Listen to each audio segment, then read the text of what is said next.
पत्रकार स्वर्गीय मनमोहन घायल की 8वीं पुण्यतिथि पर साईं बाबा के मंदिर पर प्रसादी वितरित की। ग्वालियर विकास समिति कायस्थ महापंचायत एवं अभी तक टीवी न्यूज के संस्थापक वरिष्ठ पत्रकार स्वर्गीय मनमोहन घायल जी की 8वीं पुण्यतिथि पर साईं बाबा के मंदिर पर प्रसादी वितरित की। इस अवसर पर मौजूद समाज सेवी, राजनेता व संस्था के सदस्यों ने उनके कार्यों की प्रशंसा कर उनके कार्यों को आगे बढ़ाने का संकल्प लिया। इस अवसर पर अशोक निगम, पूर्व जेल अधीक्षक केपी श्रीवास्तव, अशोक प्रेमी, महाराज सिंह पटेल, शील खत्री, राकेश श्रीवास्तव, डॉक्टर जितेंद्र सक्सेना, संतोष श्रीवास्तव, मोहन बागवानी, पूजा श्रीवास्तव, अर्चना श्रीवास्तव, श्रद्धा भटनागर सहित अन्य लोग मौजूद थे।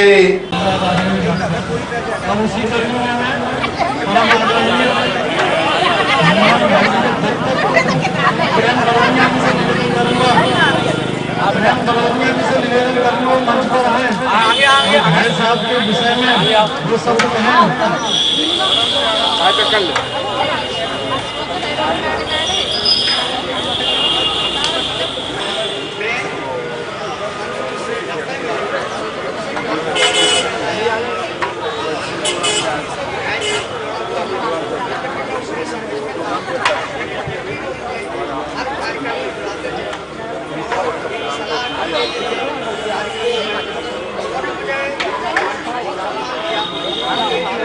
ग्वालियर अभी तक से चर्चा के दौरान पूर्व नगर निगम आयुक्त विनोद शर्मा, जय मारुति गैस सिलेंडर के संचालक अशोक निगम का वरिष्ठ पत्रकार सुरेश सम्राट ने कहा, देखिए, मनमोहन घायल जी को आज हम उनके कामों की वजह से ही याद कर रहे हैं। मनमोहन घायल वो शख्सियत थे जो असंभव को संभव बना दे, जो नेगेटिव चीज़ को पॉजिटिव करे, जो जिसमें कोई नहीं दे, कहते ना कि वो कीचड़ से हीरा निकालने वाला आदमी था। और उसको हर कहते हैं जौहरी की जो परख थी वो उन्हीं में थी। मनमोहन घायल वो ऐसे सज्जन थे कि वो अपने कामों से उन लोगों को प्रेरित करते थे जो वास्तव में प्रतिभा के पाने और लोगों की नज़र में नहीं थे। वे उनको एक मंच देते थे, उनको ख्याति प्राप्त होती थी, उनको सम्मान देते थे। मैं पहले भी बोला था और आज भी कह रहा हूँ कि हम लोगों में सबसे बड़ी कमी होती है कि हम एक दूसरे की तारीफ नहीं कर पाते। अभी बुराई हो तो मैं आपकी 10 बुराई करने बैठ जाऊंगा कि उसमें ये कमी है, ये कमी है, वो ऐसा है, वो वैसा है, वो वैसा है। परंतु किसी आदमी में अच्छाई निकालना ये मनमोहन घायल जी से सीख। मनमोहन घायल वो शख्सियत थे जो हर समाज पर, हर दृष्टि पर, हर कलाकार पर, हर साहित्यकार पर, हर लीडर पर, हर ऑफिसर पर और हर सामाजिक कार्य में अग्रणी भूमिका निभाते थे। ऐसे लोगों ने केवल याद करने लायक है, उनकी तो स्थायी स्मृति इस ग्वालियर को दी जानी चाहिए। चाहे वो कोई अच्छी रोड हो, चाहे कोई चौराहा हो या कोई भवन हो जो उनके नाम से बने और लोग याद करें कि ये मनमोहन घायल की वजह से है। मनमोहन घायल क्या शख्सियत थी? मनमोहन घायल वो शख्सियत थी जो कि गरीब से गरीब आदमी का न केवल सम्मान देते थे, बस उसको रोजगार दिलाने की कोशिश करते थे, पैरों पर खड़ा करने की कोशिश करते थे। ऐसे ज़माने में कोई नहीं है। आपके पीठ में छुरा भोंकने वाले बहुत मिल जाएंगे, परंतु आपकी पीठ पर हाथ फैलाने वाला बहुत कम आदमी मिलेंगे, उनमें मनमोहन घायल थे। देखिए, जहाँ तक मनमोहन घायल साहब का आज वो हमारे बीच में नहीं है, उनके लिए एक ही शब्द काफ़ी होगा, हर असंभव को संभव बनाना। ये उनकी प्रीति थी। जैसा कि अभी उनके मित्रगणों ने उनके विशेषताओं पे अपना प्रकाश डाला, इसमें कोई शक नहीं है। उन्होंने ग्वालियर विकास हर समाज, ग्वालियर में जितने समाज हैं सब समाज के लिए उन्होंने हरदम उनके विकास के लिए प्रयत्नशील रहे और अच्छा से अच्छा उन्होंने परिणाम करके दिखाया। सम्मान के विषय में अगर आप देख लें, एक छोटे से लेके बड़े आईएएस तक का वो सम्मान कराते थे।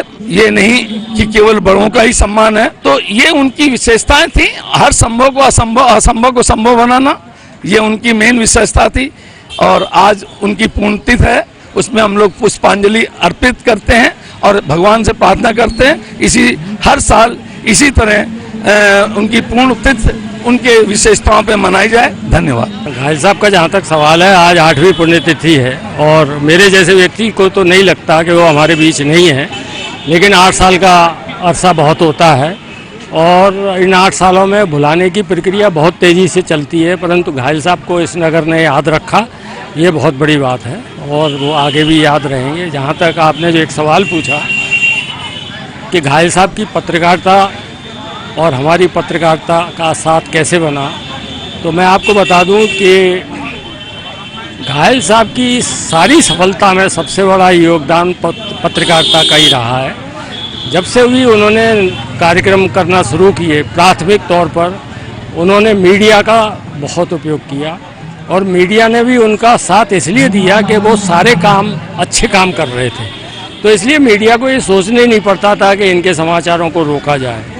बाद में मीडिया के साथ उनके ताल्लुकात इतने बढ़ गए कि दैनिक भास्कर में तो उनकी उपस्थिति रोजाना ही होती थी और बाकी समाचार पत्रों से उनके बहुत अच्छे संबंध थे। फिर उन्होंने पत्रकारों के लिए एक पुरस्कार भी शुरू किया और उसे अनवरत जारी रखा। किसी पत्रकार पर कोई संकट आता तो उसमें वो उसकी पूरी मदद करते। दैनिक भास्कर पर जब संकट आया तो घायल साहब उन लोगों में प्रमुख थे जिन्होंने सही पक्ष को पूरा समर्थन दिया और अंततः वो कामयाब हुए।